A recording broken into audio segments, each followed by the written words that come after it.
the first question we asked was, how many of you in the room have a flat screen TV? And 98% raised their hand. The second question was, how many of you have an estate plan? And it was interesting for me to kind of see that and then actually compare it to a flat screen TV in your house. 98% of the people in the room are willing to spend the dollars, the $3,000 to have the TV to watch SportsCenter, but only 2% are willing to spend the $3,000 to protect their family and their legacy.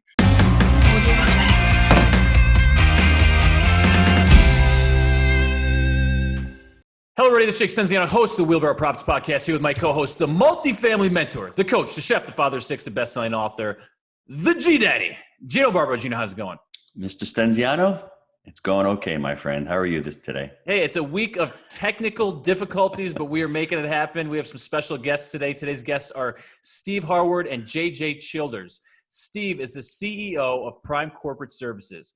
After seeing a large gap in knowledge and support for legal and financial structuring for investors and entrepreneurs, Steve and his brother opened Prime Corporate Services with the goal of helping small businesses and those like himself obtain long-term success. In just 7 short years, PCS has helped over 35,000 investors, traders, entrepreneurs obtain the correct structure for their businesses and hold an A+ rating with the Better Business Bureau. For the read, it says BBB, but I filled that in. Yeah, no extra cost there. PCS filed thousands of small business taxes every year and has helped generate millions of dollars in business credit. So without further ado, Steve and JJ, welcome to the show. Hey guys, thanks for having us. Hey, thanks for having us. Hey, it's our pleasure. I got through that read. You know, we're making it happen today. So tell us why you started Prime Corporate Services. Yeah, just like the read said, you know, when I was, 15 years ago now, as an entrepreneur and as somebody out figuring out my way in life, I felt there was a big, massive need for people that are early on in their stages of life of making money, understanding the tax and legality side of things. And I didn't get that advice. I didn't get that direction. Everybody I talked to and everywhere I went, it was all over the place. So we, after going through that process and learning that, we came to the conclusion that starting Prime Corporate is what we needed to do. And we've been on the incline since.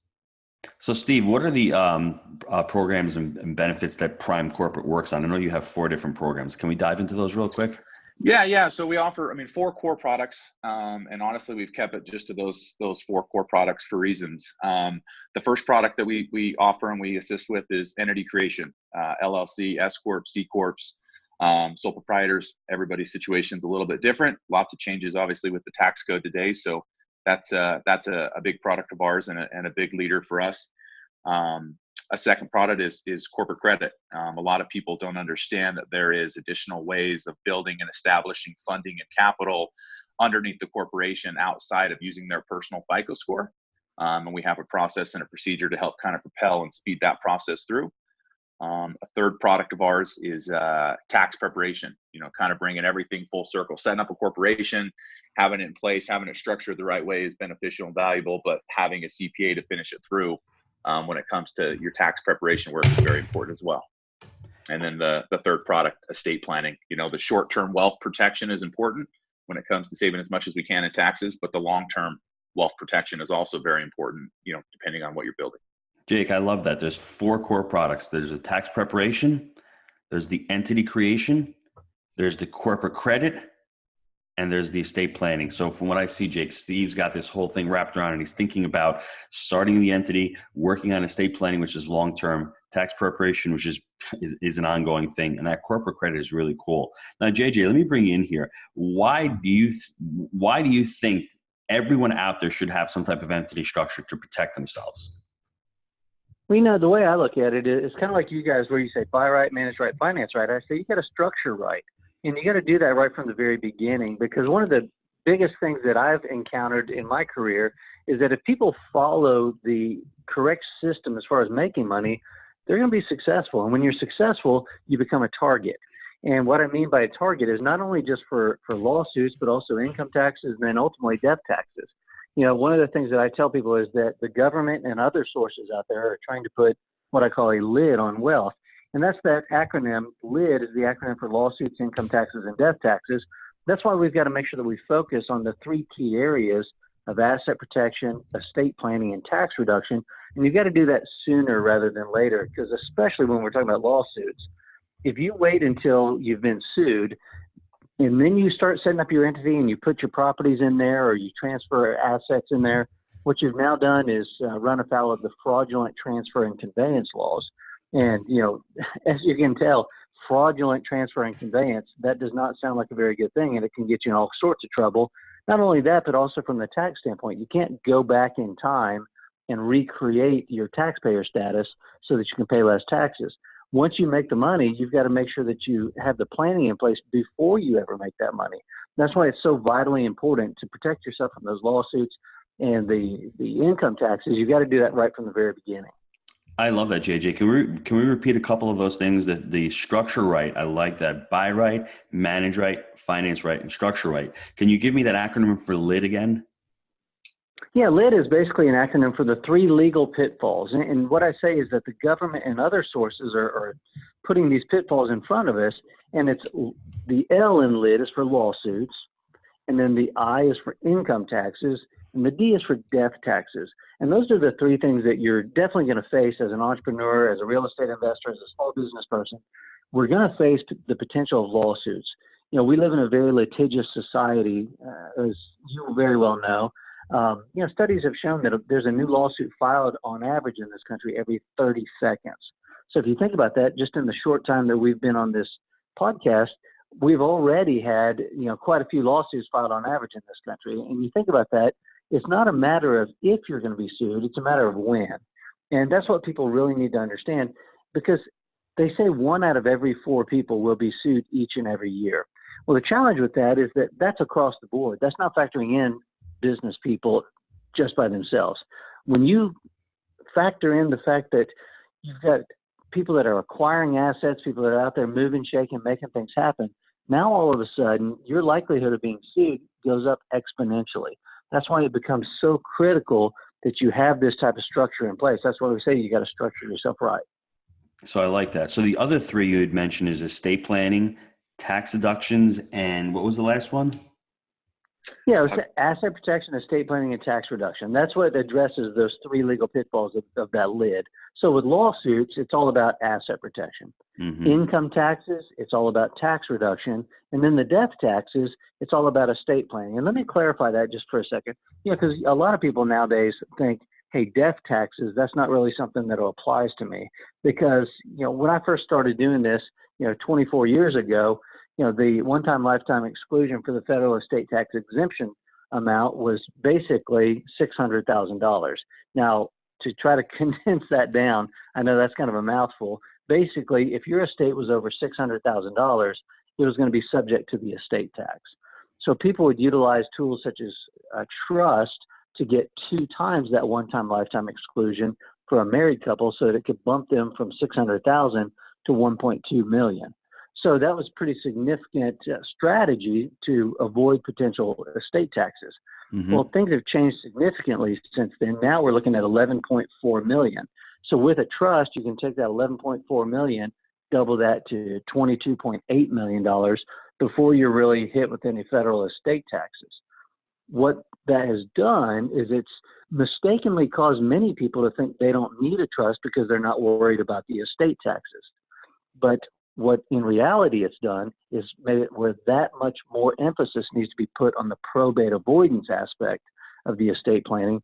So now people need a trust now more than they've ever needed one to avoid the probate. And that's part of what we do in the overall 3-part or 3-stage system, if you will, for the asset protection, estate planning, and tax reduction. And then that final income taxes, you've got to have the right type of structure in place to make sure that you're paying the absolute least amount of taxes legally possible. And notice I say legally. I think that's important because a lot of times people say, okay, well, here are some strategies. Does this really work? Does it not work? Everything that we do is completely pursuant to the tax code. We've got to make sure that we identify some of the little-known provisions and help our clients identify those. And, it's one thing to identify them, but actually to implement them into their structure so that they can take advantage of them. And that requires structuring yourselves the right way, because a lot of those provisions only apply if you have the right structure in place. Now, JJ, you said you've been doing this for 24 years. Can you give us a couple of horror stories of clients that have improperly structured their business, have lawsuits, and stuff that they could have avoided if they just picked up the phone and called Steve or JJ. Yeah, I think, I hate dwelling on these, but, I think it's worth talking about them when you're able to illustrate a point that, can help other people from making some of these same mistakes.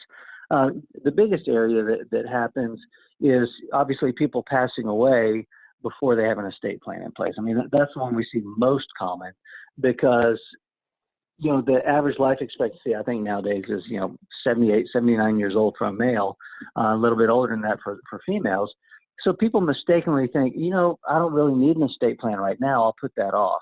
And I can't tell you that, just the confusion, just things that didn't have to have happened when somebody passes away unexpectedly and they didn't have an estate plan in place. Because what happens, they end up having to go through probate. They didn't have any sort of plans made. They didn't have the right powers of attorney in place. They didn't have some of these things. And they end up having their estate essentially frozen for a significant amount of time, over a year, sometimes 2 and 3 years, where their family can't even gain access to those funds because they had them structured the wrong way, or perhaps more particularly, they failed to have them structured. And because they weren't structured, they weren't able to gain the access to that money. So then, as you can imagine, if you don't have access to money, your bills don't just stop. So all of a sudden, you've got bills that have to be paid, but you have no way to pay them because you don't have access to the funds. There have been clients that have had to file bankruptcy because of this. They were completely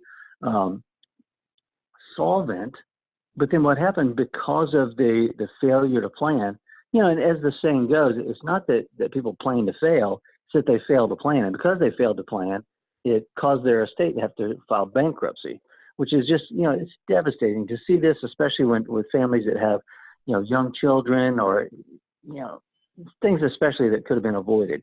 Well, that's the estate planning.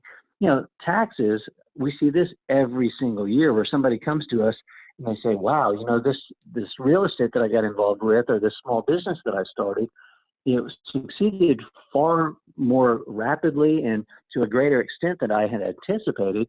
Because sometimes people get into this and they think, this would be great. If it works even half as well as what, I've heard that this can work, this could work out pretty well for me.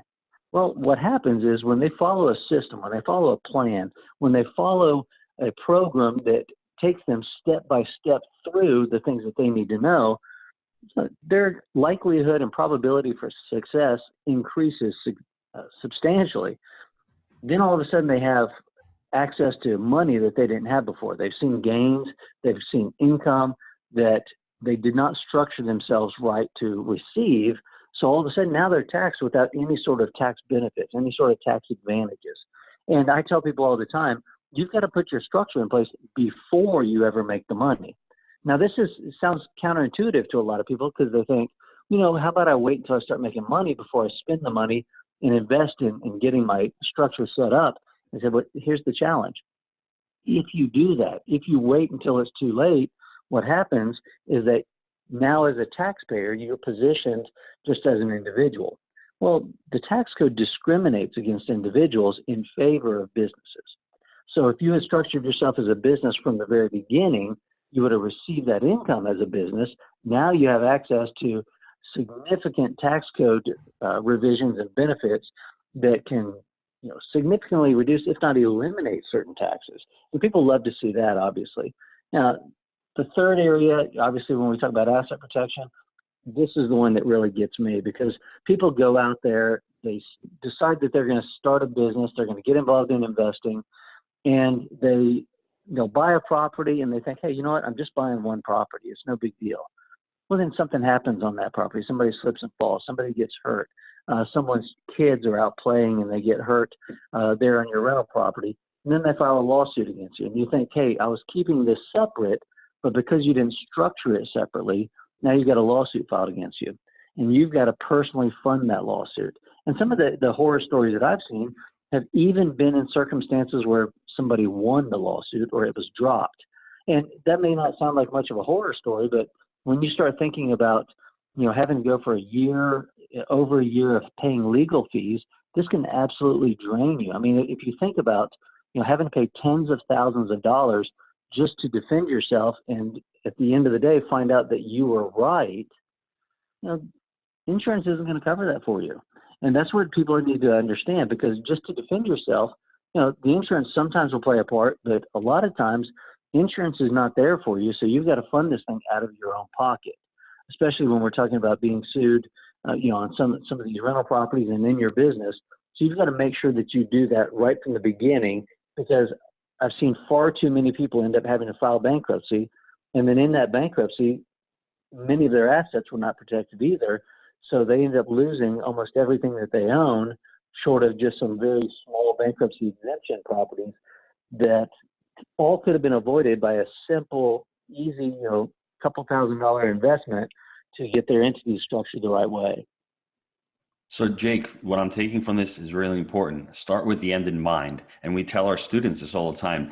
Do you need the education or do you need to make money first? Well, unfortunately, you need the education to make the money. So if you're structuring the entity, start properly, start first. You need to invest in your business. So go out, see JJ, you need to structure your entity. You need to start on the right foot. Now, Steve, I wanted to jump over to you, and we had mentioned and talked about tax code changes. Can you give us some type of tax code changes that have happened over this past year? Yeah, I mean, the basics and the simple to it is just with, Trump being in office and, the changes that are relative towards businesses. He's made some big changes so that businesses, if you're a business, if you're a corporation, and the itemized deductions that used to be able to be taken, that can now be taken, they've changed. And a lot of people don't understand that coming in and being able to write off those expenses early on in their business when they're just getting started, how much of a difference that they can make, even if it flows through onto their personal taxes, on how they can be taking those deductions, right? So for example, if I'm a new real estate investor and I'm just getting started and I think I got to do property one in order to be able to make money, and then it justifies me setting up an LLC and taking deductions at that point, that's not the case. If you set up that entity first, not only to have in place when the property is purchased or bought, you have a place to go with the property, but all the expenses that are related that's got you to that point, even if there's no income at the end of the year with that LLC, those deductions pass through into the personal taxes through a W-2 income, and they can still take those tax deductions and write-offs there. I like that. So, Steve, when you're looking for a tax preparer, what are the good qualities that you're looking for in a tax preparer? I think one of the first big things that you got to find is you got to find somebody that's familiar with what you're doing. Tax preparers today down the road, I mean, I can drive down my road and I'll hit 5 CPAs by the time I'll hit the first stoplight. And those 5 CPAs are going to be probably taking care of, tax work for a variety of different businesses, a variety of different individuals. And when you have a tax code that's 250,000 pages like ours is, and as complicated as it is, you're not going to get the clear, concise information to your specific business. So my first piece of advice would be fall in line with somebody that understands the business specifically you're in. I think that's actually one of the big takeaways. The big first initial thing I would answer to that is definitely finding somebody that knows what you're doing. I like that. You had mentioned that you have a corporate credit program. I was really unaware of this when we first met. Can you describe it to the listeners what that is? Yep. And honestly, it's a pretty simple process. The best analogy I like to use with building business credit is it's a lot like comparing it back to your personal FICO score. Back when you were 16 years old, back when you were co-signing with your parents on your first car, or getting your first $500 credit card, there was a process and progress that needed to take place to build and establish that. If you had somebody at 16 years old come to you and say, "Hey, Gino, I'm going to help you get your first business credit card. I'm going to show you all the rules of Experian, Equifax, and TransUnion of what they like to see to propel this credit score faster," you could have gone through the process and got to a 750, 800 credit score. Instead of waiting 10 years, you could have potentially done it in 6 months. So when it comes to business credit, it's an identical credit profile, but for your business. So now your business, your corporation, basically has its own credit score, which is referred to as a PAYDEX score. And a process with that is we use what is called Dun & Bradstreet, and we get vendor lines of credit in the business's name, and the same concept and process. You're going to use those vendor lines. You're going to pay those cards off. You're going to follow a certain protocol, and you can develop and grow what is called a PAYDEX score, which allows you to go out and get potentially unsecured lines of credit in the business's name, where the business is taking on that liability and risk, not so much you personally. I like that. JJ, back to you. What have you seen in the last 24 years since you've been in this business has really changed and has really said to you, wow, I've really got to, educate myself on this and the listeners on to be aware of? Well, partly, what Steve said as far as seeing changes in this, what we don't see very often is sweeping legislation that completely changes things the way that, this most recent tax reform did. I mean, we hadn't had a reform like this since, the tax reform of 1986. And you look at this and you say, this is major. I mean, the fact that a corporation has a flat tax right now, basically at 21%, that was something that happened that made C corporations much more advantageous and much more enticing for many people. Now, that doesn't mean that you have that as your only entity, but that's something that you want to definitely consider as an entity.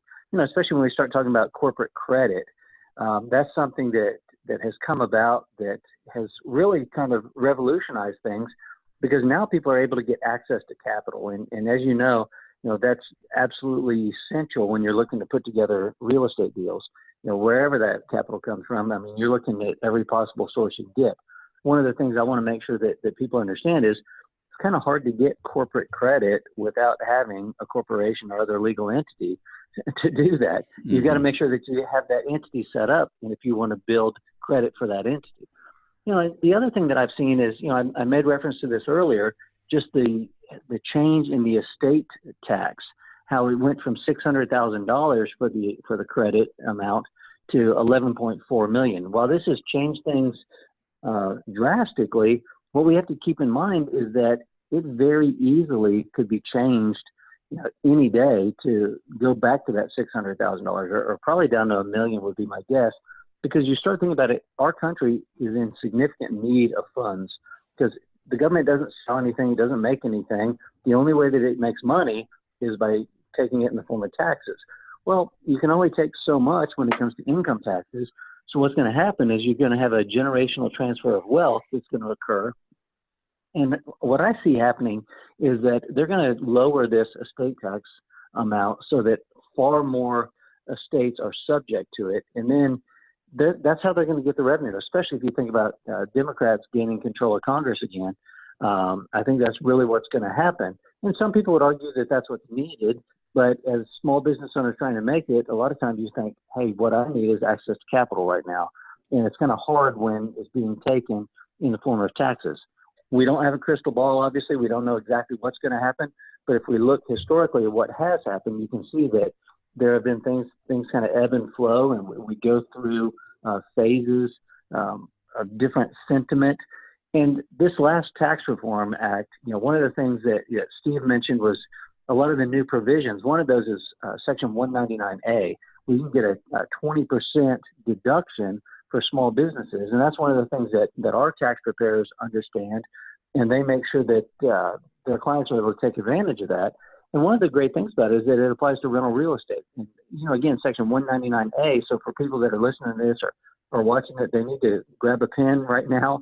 I don't care if they have to write it on their hand. Write down Section 199, capital A, because it's huge and it's something that your tax accountant probably doesn't know about, or they may have heard about it, but they don't understand it because they're not working with small business people. So it's things like that I've seen over the years.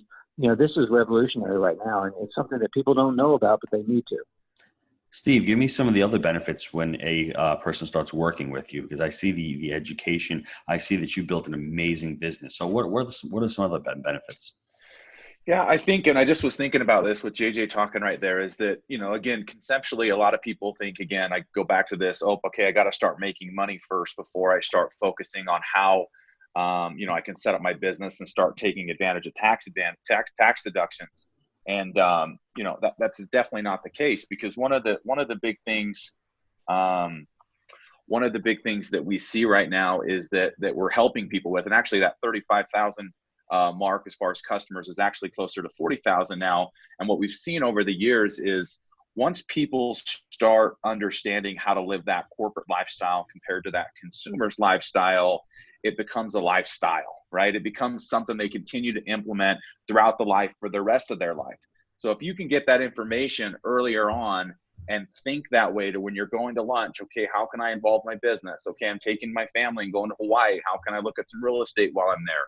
Start doing some things now. It becomes a pattern that you can use in the rest of your life, to where ultimately you're going to save potentially thousands and thousands of dollars in tax savings by doing so. A book that I'd recommend to everybody on that topic is the Rich Dad Poor Dad book by Robert Kiyosaki. In chapter 5, he actually talks a lot about that corporate lifestyle to the consumer's lifestyle. And the average person right now, they make money, they pay their taxes, and then they buy things on what's left over. Our goal and our objective is to help people understand how to make money, buy and have the things you like, but of course can be relatable to the business, and then pay taxes on what's left over. That is awesome. I love that. That's a mind shift right there. Now, Steve, I want to jump into the business that you've built. You're an amazing entrepreneur. How have you been able to scale up your systems and your people and your businesses over the last 5 years? Yeah, I think one of the big things I got to give credit to is, first of all, is my team. You know, when we started this, a lot of people in the very beginning stages had that same vision with me, to pay attention to the customer and to pay attention to what the market was telling us. And as I developed some early on relationships and figured out how important the relationships and the partnerships are, I just wanted to make sure that I showed up every single day and delivered value to their customers and to their clients. And I think that's been a big attribute to my success with Prime. And what we've done is we've just paid attention to the market, all the changes that are happening. And ultimately, at the end of the day, all we care about is making sure that customer is succeeding with the knowledge that we're teaching them. So many businesses get caught up in just that circle of their business, and it's how do I acquire a new customer. The big thing for us is the lifetime, because they've been so excited about the ongoing education we've been continuing to provide them, not only in the initial vertical that they came into us for, but again, who knows what they're going to do for the next 10 years. I love this. Steve has got a great offer, Jake, for our listeners. He's got a complimentary entity structuring at this telephone number, 801-980-9289. Text the word profits and Steve will hook you up. Yeah, send that in, guys. I mean, we there's a few questions that you'll answer so we can kind of understand your circumstance and with the relationship that I have with Jake and Gino. And again, as an early entrepreneur that didn't get the help, didn't get the direction, didn't get some of the things that I needed, and I missed a big window of things, we'd like to make an offer for you guys to help you guys. And again, complimentary wise, help structure that entity and get that first one out of the gate off the ground and running with very little to no cost. I mean, all you're going to be paying is your state filing fees. The legal work and the structure is all going to be done and set up for you. That's a great offer, everybody. Before we get to the short answer, one more long answer question for the both of you. What is the best tip, tax-wise, asset protection-wise, for the listeners? JJ, you first. Well, yeah, I would say to educate yourself. And I know you said long answer, and that's my short answer is educate yourself. Let me expound upon that. And part of it is that what we have to understand is that your lawyer is not going to just do this for you. Your accountant's not going to do this for you. You have to understand, because you're the one, Steve hit on this earlier. He said it's a lifestyle. Because if you bring just a bunch of receipts to your accountant doesn't understand what's the purpose of this expense. So they don't understand what's the purpose of this expense. They can't determine whether or not is this deductible or not.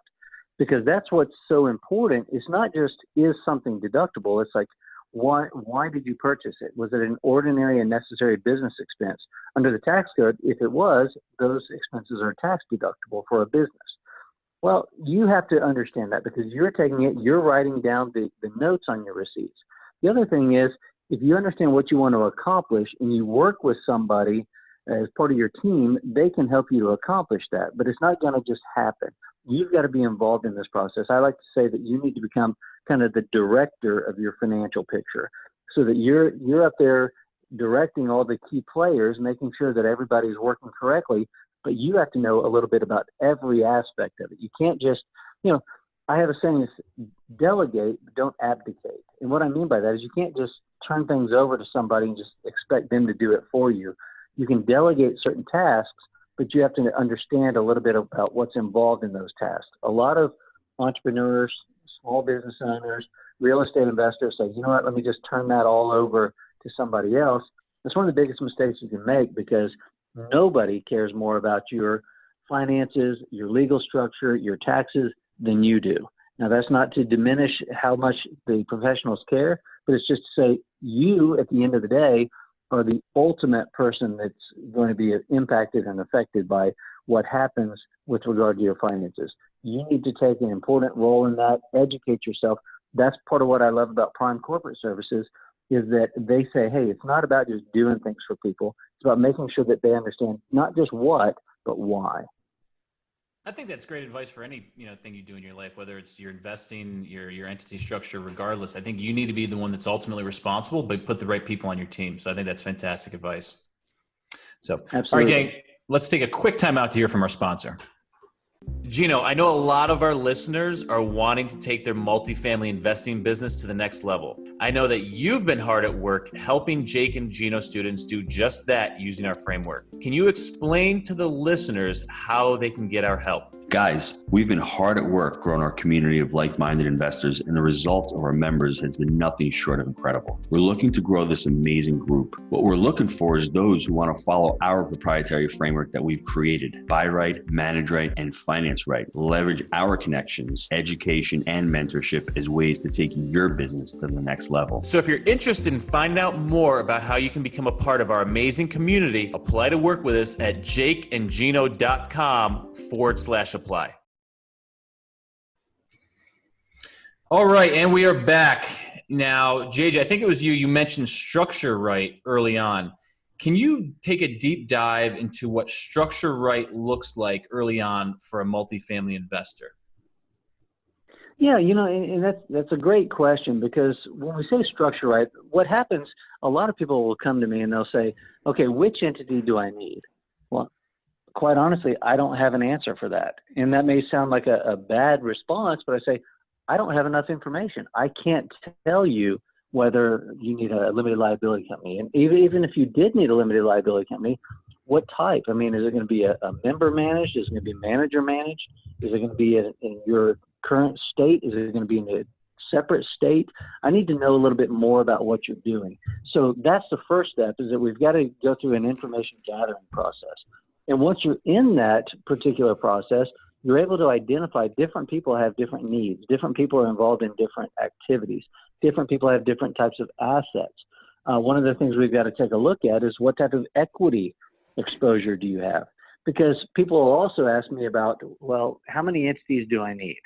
Well, I don't know that until I can take a look at your equity exposure.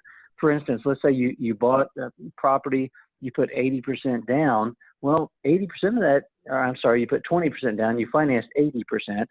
80% of that is already encumbered with your mortgage that's going to be filed against that property. So really what your exposure is the 20% of the equity right there. Well, as your property is paid down over the years, as you experience appreciation, now your equity is increased. What you have to realize is so is your exposure. Now that your exposure is increased, you may need an additional entity because you had too many units in that one entity. So we've got to talk about putting that into multiple entities so that we can isolate and insulate. And that's a key strategy that I teach: isolation and insulation. What it means is that we isolate assets into individual legal entities so that we can insulate those assets from the liabilities of the other legal entities. A quick way to look at that is, don't put all your eggs in one basket. Make sure that you spread those eggs out amongst different baskets so that if something happens to one of the baskets, you haven't lost all your eggs. Now, that's going to require the use of maybe limited liability companies. Depending upon your type of structure, it may be a limited partnership. And I always like to tie in the corporation. We spent a little bit of time earlier in the podcast talking about corporations and some of the benefits that you can get with corporations, especially now that the tax rate's been dropped to just a straight 21%. That can be a tremendous benefit for many people. But what we also have to recognize is that you don't choose a C corporation as your primary entity. However, it may certainly be a complementary entity that kind of supplements the initial limited liability company or limited partnership. And then we've got to also take a look at, what about retirement plans? A lot of people may be familiar with the fact that you can have what's called a self-directed retirement plan, where you can access the funds that are in your retirement plan for use in your real estate investment. Some people know that, some people don't know that. What I've encountered is that even people that have heard about it, they don't necessarily know how to do it. So that becomes part of the structure.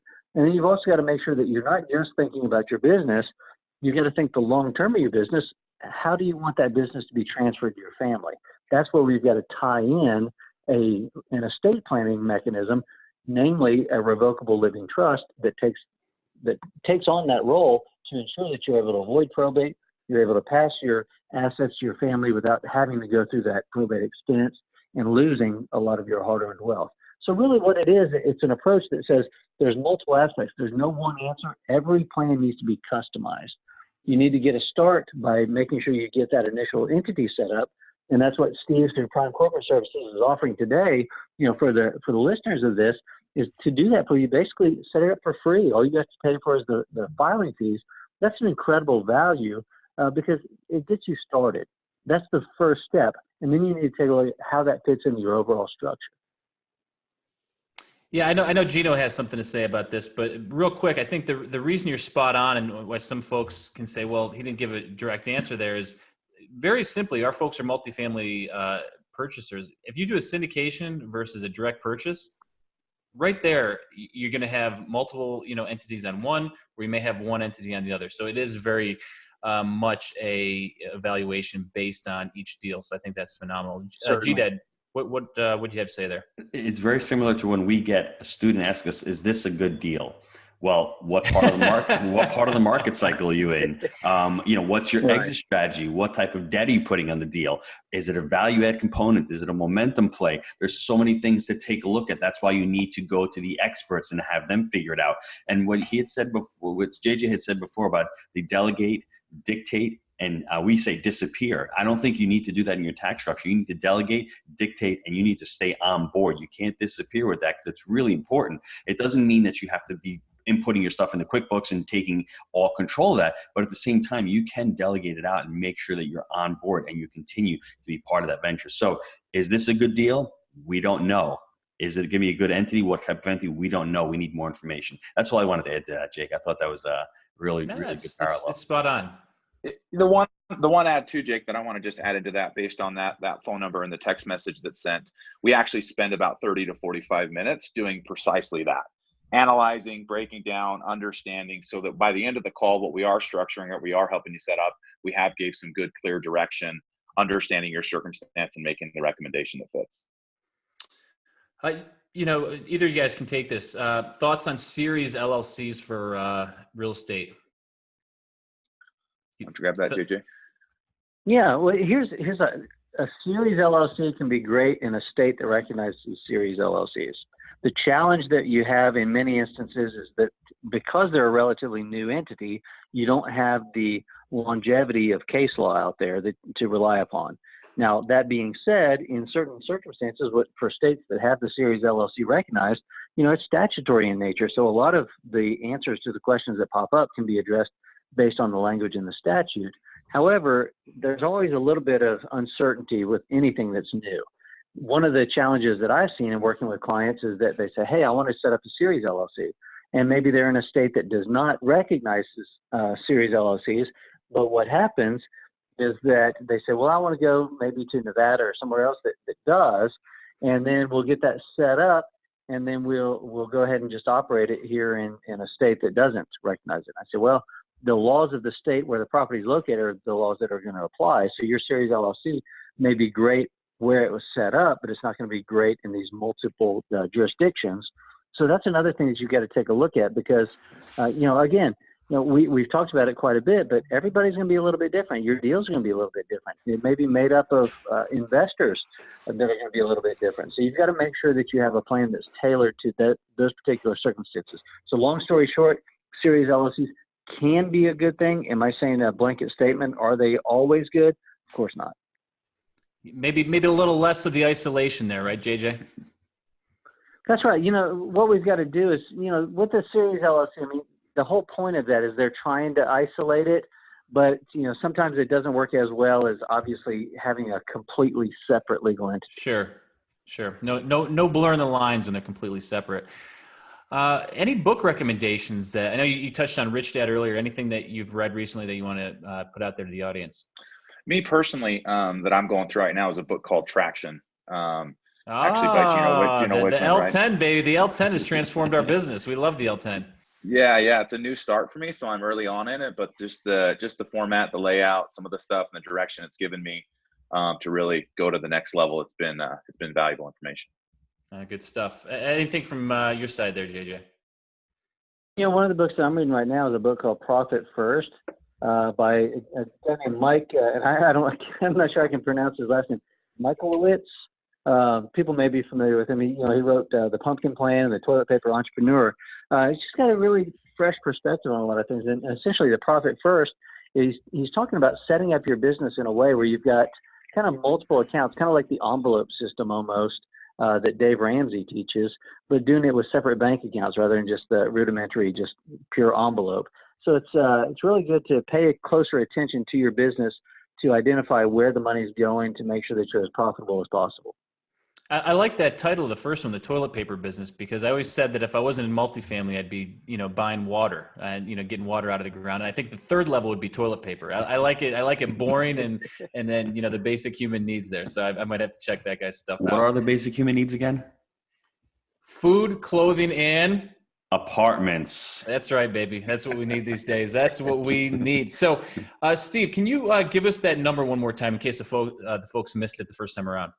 Yep. So it's a text message that we want you to send. The phone number is 801-980-9289, and then just text the word profits. And what do we get for that? So what you're going to get, it's going to take you to, 3 or 4 questions just to give us some basic information. And then within the next couple business days, somebody on our team will be reaching out to you to schedule a 30 to 45-minute consultation to walk through your process, walk through where you're at, walk through what you have set up or what you don't have set up, give you the right direction. And then again, the big ad here is a complimentary structure to be set up for you. Now, when you say complimentary, you're actually going to charge them something though, right? Well, they're going to pay their filing fee. So basically, if you were to go on your state's website and set it up yourself, it's pretty much the same thing, but you got a full-blown firm that's actually going to be doing the operating agreement, the articles, the EIN, all the legwork for you at the same cost. That is phenomenal. Guys, I was kidding, but that's huge service that they're providing right there. Basically, your filing fees, you're gonna pay that one way or the other, but you'd pay addition for their support normally. So that's a phenomenal offer that you're putting out there. Really appreciate you sharing that with the folks. Gino, anything else? Any other questions for these guys? Jake, I challenge you for the estate planning, because I don't know if you've got it done or you've got it going, because you're a young guy, you've got 2 kids, you're really successful. I think everyone out there who's got a level of success and is not even on their radar, they need to really start planning for this, because you don't want to have family members fighting over money. You don't want to have your children in limbo. You really need to have this lockdown right now. So anybody on the call right now listening to it, I challenge them to get your estate planning in order, because you've worked so hard to make the money. And when you're not here, one day your children are going to be in limbo, and you don't want to be put in that situation. It's something that's so easily avoidable, and you can take control of that. And I've done that, fortunately, because I had family members that had the same thing. How Italians are. They're the worst when it comes to that. So you really want to make sure that it's your money. You want to direct it to the way you want to. The second thing, I think the entity creation, you need to have a conversation. It's not one size fits all. We really need to go to the professionals, have the information. And I think the third thing, Jake, is education times action equals results. You need to be educated on this stuff, because you just can't rely on the professionals. You need to be able to give them advice and say, hey, what do I need to do with this scenario? And they're there and they'll give you the advice. I mean, I can keep talking about this stuff because it's really important. And I think, Jake, I'm sorry, the last thing is, I love what JJ and Steve both said. It's with the end in mind. Think about what you're going to accomplish with the end in mind. So start out from the gates the right way. Cool. I love it. One example that I want to just throw in there, Gino, on the estate plan thing. We did an event. We had about 200 people. And one of the questions that got asked when we were in front of the room is, how many of you in this room have an estate plan set up, for your kids and for your family if something happens? And about, 2% raised their hand. The first question we asked was, how many of you in the room have a flat screen TV? And 98% raised their hand. The second question was, how many of you have an estate plan? And it was interesting for me to kind of see that and then actually compare it to a flat screen TV in your house. 98% of the people in the room are willing to spend the dollars, the $3,000 to have the TV to watch SportsCenter, but only 2% are willing to spend the $3,000 to protect their family and their legacy. But that's why they don't have the estate plan, because they bought the TV. So that's where the money went. It's very clear. I mean, follow the money here, Steve. Let's build some business credit. Let the business credit buy the flat screen TV, and then spend the $3,000 that way to protect the kids. I like how your head's working there. So, guys, really appreciate your time today. Gino, thank you so much. And, get out there and hit these guys, because they're the real deal. And this stuff is important, like Gino said. So everybody, appreciate your time today. Take care. Thanks, everybody. Thanks, guys. Thanks for having us. you.